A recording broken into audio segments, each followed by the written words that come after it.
श्रीमान् वेंकटनाथार्यः कवितार्के केसरी वेदान्ताचार्यवर्यो मे सन्निधत्तां सदा हृदि सन्तः श्रीरङ्गपृथ्वीशचरणत्राणशेखराः जयन्ति भुवनत्राणपदपङ्कजरेणवः अभिषेक पद्धति முதல் 15 श्लोकம் சொல்றோம்.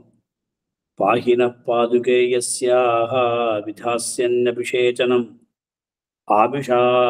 आभिषेचनिकं भाण्डं चक्रे रामः प्रदक्षिणम् पाहिनः पादुके यस्याः विधास्यन्नभिषेचनम् आभिषेचनिकं भाण्डं चक्रे रामः प्रदक्षिणम् राघवस्य चरणौ पदावनि प्रेक्षितुं त्वदभिषेकमीशतुः आभिषेचनिकभाण्डसन्निधौ यत्प्रदक्षिणगतिः शनैर्ययौ मूर्धाभिषिक्तेर्नियमेन वाक्यौ विचिन्त्य नूनं रघुनाथपादौ रत्नासनस्थां मणिपादुके त्वां रामानुजन्मा भरतोऽभ्यषिञ्चते भ्रातुर्नियोगेऽप्यनिवर्तमानं राज्याभिषेकं च परित्यजन्तं रामानुजौ तौ रणुपारतन्त्र्यात् उभाभ्यां भवती जिगाय निवेश्य रङ्गेश्वरपादरक्षे भद्रासने सादरमभ्यषिञ्चते वशीवसिष्ठो मनुवंशजानां महीक्षितां वंशपुरोहितस्त्वां कृताभिषेका भवती यथावत् रङ्गेशपादावनिरत्नपीठे गङ्गानिपातस्नपितां सुमेरोः अधित्यका भूमिमदश्चकार वसिष्ठमुख्यैर्विहिताभिषेकां राज्यासने रामनिवेशयोग्ये तुष्टावरङ्गेश्वरपादरक्षे प्राचेतसस्त्वां प्रथमः कवीनां रक्षोवधार्थं मणिपादरक्षे रामात्मनो रङ्गपते प्रवासे रक्षोपकारात् भवती वितेने राजन्वतीं कोसलराजधानीं प्राप्ताभिषेका मणिपादरक्षे प्रतापमुग्रं प्रतिपद्यमाना शशासपृथ्वीं भवती यथावत् साकेतसिंहासनसार्वभौमीं दशाननादीन् मणिपादरक्षे जिगीषतो दाशरथेर्वियोगात् जातोपतापा त्वयि सम्प्रयुक्तैः तीर्थोदकैरुच्छ्वसिता धरित्री आध्यासितं मनुमुखैः क्रमशो नरेन्द्रैः आरोप्य देवि भवतीं तपनीयपीठं राज्याभिषेकमनघं मणिपादरक्षे रामोचितं तव वशं भरतो वितेने स्नेहेन देवि भवतीं विषयेऽभिषिञ्चन् द्विसप्तसङ्ख्यभुवनोदरदीपरेखां जातं रघूद्वहदिवाकरविप्रयोगात् अन्धं तमिस्रमहरते भरतप्रजानाम् अस्तापजेयपुरुषार्थफलप्रसूतेः मूलं पदावनिमुकुन्दमहीरुहस्त्वं छायाविशेषमदिशत् यदसौ प्रजानाम् आवर्जितैस्त्वयि शुभैरभिषेकतोयैः अह्नाय रामविरहात् परिखिन्नवृत्तेः आश्वासनाय भवती मणिपादरक्षे तीर्थाभिषेकमपदिश्य वसुन्धरायाः चक्रे तदा समुचितं शिशिरोपचारं मालिन्यमाश्रितवती मणिपादरक्षे पङ्केन केकयस्ता कलहोत्थितेन शुद्धिं परामधिजगाव वसुन्धरेयं त्वत्तः क्षणां निपतितैः अभिषेकतोयैः 196 ஆரம்பம். ஹேண்ட் ரைஸ் பண்ணலாம். கோதா கிரிஜா ஓகே. ஆவர்ஜிதம் आवर्जितं मुनिगणेन जगद्विभूत्यै तोयं पदावने तदा त्वयि मंत्रपूतं मूलावसेक सलिलं निगमद्रुमाणां शापोदकञ्च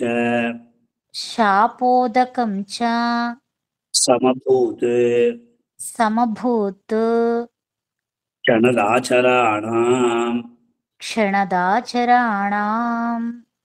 राधा विराग विप्रोषिते पुरुषिते रघुपतौ रघुपतौ भवति यथार्हम् भवति यदार्हम् मान्ये पदे मान्ये पते स्थितिमति स्थितिमति मनुवंशजानाम् मनुवंसजानाम् आत्मनि आत्मनि अथर्वनिपुणैः अथर्वनिपुणैः प्रहितैः प्रहितैः प्रजानाम् प्रजानाम् अश्रूणि अश्रूणि अपास्यत् अपास्यत् अभिषेकजलप्रवाहैः अभिषेकजलप्रवाहैः कण्णन्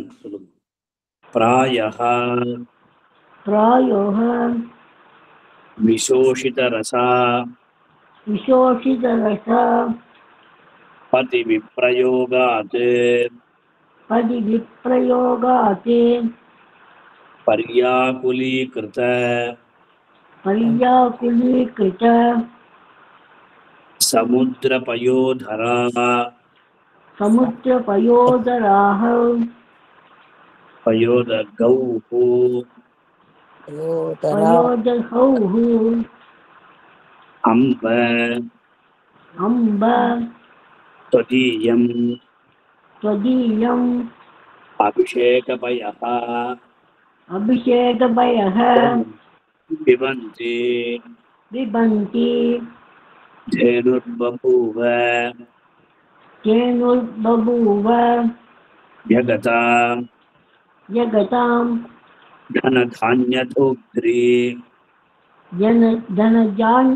धनधान्यबुद्धोत्ये ओके देवकी वृत्ते ते यथावत् तावत् अभिषेकविधौ अभिषेकविधौ बभासे हासे पश्चात् चात् तवाम्ब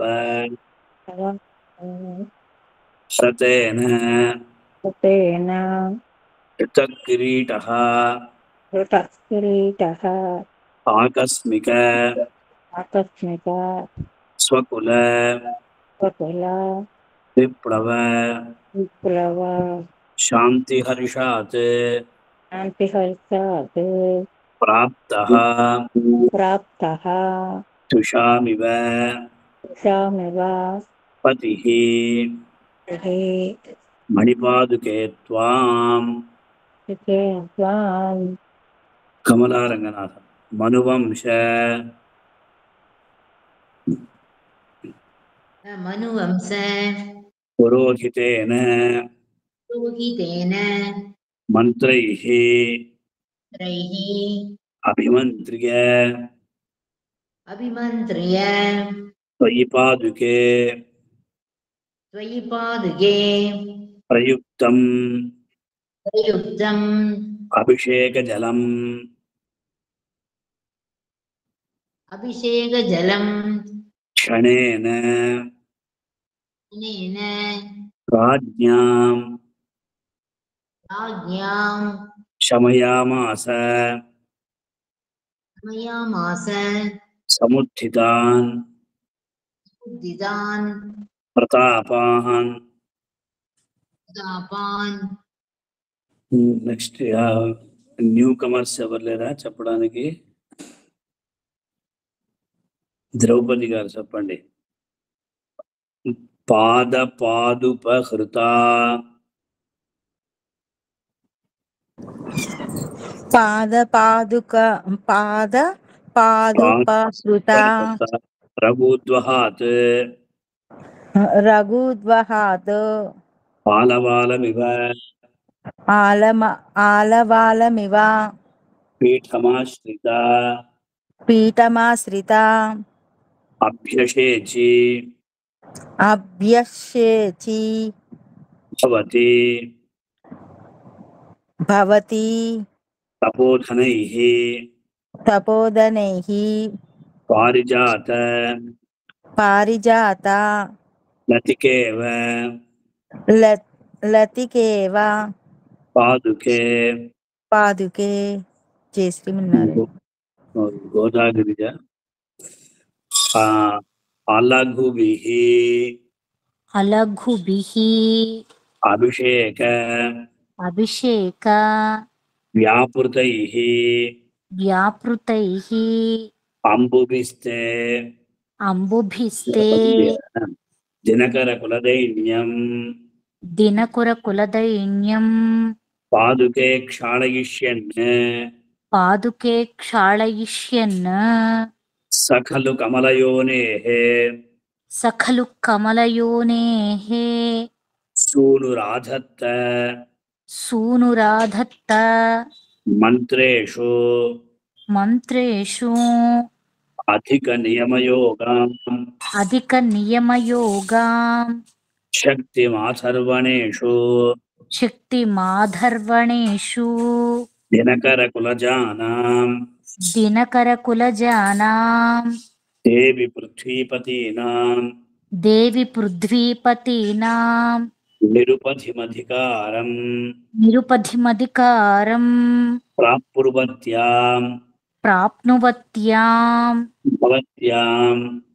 भवत्याम् अजनिषसमस्ताः अजनिषतसमस्ताः पादुके तावकीन पादुके तावकीन स्नपनसलिलयोगात् स्नपनसलिलयोगात् निम्नगाः तुङ्गभद्राः निम्नगास्तुङ्गभद्राः ओके वसन्तमामि 204 तव विधिवत् ஒரு நிமிஷம் மேம், ஒரு 1 மினிட் மேம் வந்துட்டேன். ஓகே ஹேமலதா சொல்லுங்களா? இதோ வந்துட்டேன் மாமா. சொல்லுங்க. ஆரம்பிக்கிறேன் மாமா. சரி तव विधिवत् तव विधिवत् उपात्ते उपाते सार्वभौमाभिषेके सार्वभौमाभिषेके भरतसमयविद्भिः पदसमयविद्भिः पादुके पादुके मन्त्रिमुख्यैः मन्त्रिमुख्यैः तदवधि निजकर्म स्थायिनीनां प्रजानां प्रथमयुगविशेषाः प्रथमयुगविशेषाः प्रादुरासन् विचित्राः विचित्राः हेमलता சொல்லுங்கம்மா. अवसित अवसित रिपुशब्दान् अन्वभूस्त्वं तदानीं रघुपति पदरक्षे लब्धराज्याभिषेका चलितभुजलतानां चामरग्राहिणीनां मणिवलयनिनादैः मेदुरान् मन्त्रघोषान्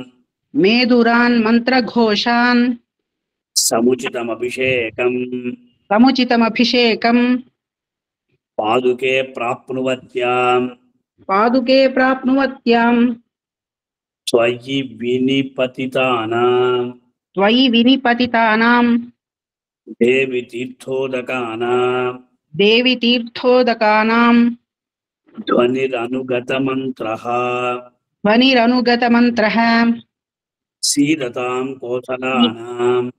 सीदतां कोसलानां शमयितुमलमासीत् संकुलान् आर्तनादान् दिविशत् अनुविधेयम् देवी राज्याभिषेकम् భరత ఇవ యది త్వం భరత ఇవ యది త్వం పాదుకే నాన్వమంస్థాః పాదుకే నాన్వమంస్థాః కథమివ రఘువీరః రథమివ రఘువీరః కల్పయేత్ అల్పయత్నః కల్పయేత్ అల్పయత్నః శ్రీచతురశరపాతైః త్రిచతురసరపాతైః తాదృశం దేవకార్యం సాదృశం దేవకార్యం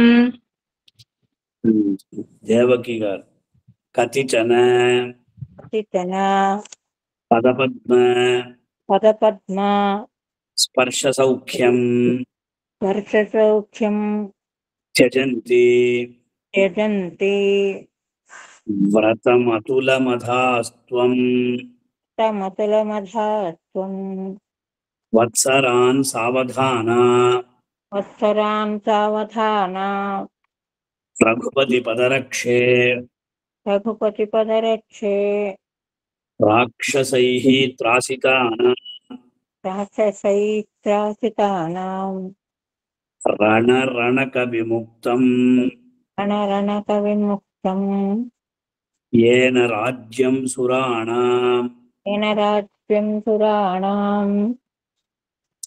అది చెప్పిన భగవాన్ అనురాధ నమస్కారం గురుగారు.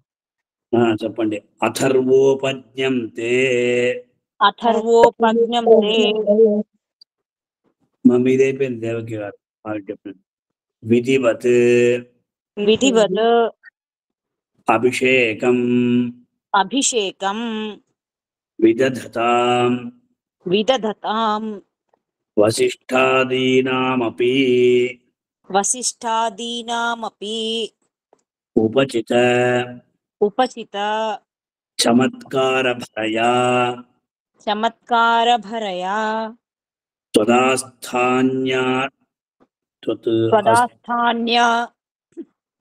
రంగక్షితి రంగక్షితి రమణపాదావని రమణపాదావని తదా తదా లఘీయస్యోజాత లఘీయస్యోజాత రఘుపరిషదాహో రఘుపరిషదాహో పురుషికాః పురుషికాః అభిషేచయతు సరామః అభిషేచయతు సరామః పదేన వా స్పృశతు పదేన వా స్పృశతు పాదుకే భవతి పాదుకే భవతీం అవిశేషితమహిమా అవిశేషితమహిమా త్వం త్వం త్వవావిశేషః క్వవావిశేషః క్షమాసమేతానాం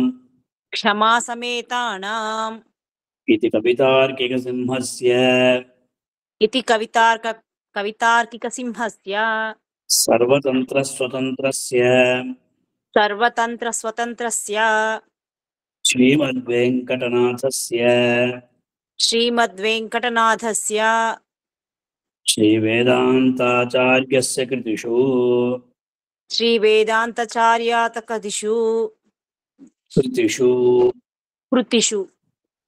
శ్రీరంగనాథ పాదుకా సహస్రే శ్రీరంగనాథ పాదుకా సహస్రే అభిషేక పద్ధతి సంపూర్ణ అభిషేక పద్ధతి సంపూర్ణః సంపూర్ణ సంపూర్ణ శ్రీరంగనాథ దివ్యమణి పాదుకాభ్యాం నమః శ్రీరంగనాథ దివ్యమణి పాదుకాభ్యాం నమః. కవితార్కే సింహాయ కళ్యాణ గుణశాలినే శ్రీమతే వెంకటేశాయ వేదాంత గురవే నమః. దీని అర్థం ఇంకో రోజు చూసుకుంటాము. 15 శ్లోకాలు చెప్పాలనుకున్నాము. మళ్ళీ ఇది పద్ధతి అయిపోతుంది కనుక 20 శ్లోకాలుగా చెప్పాము. చాలా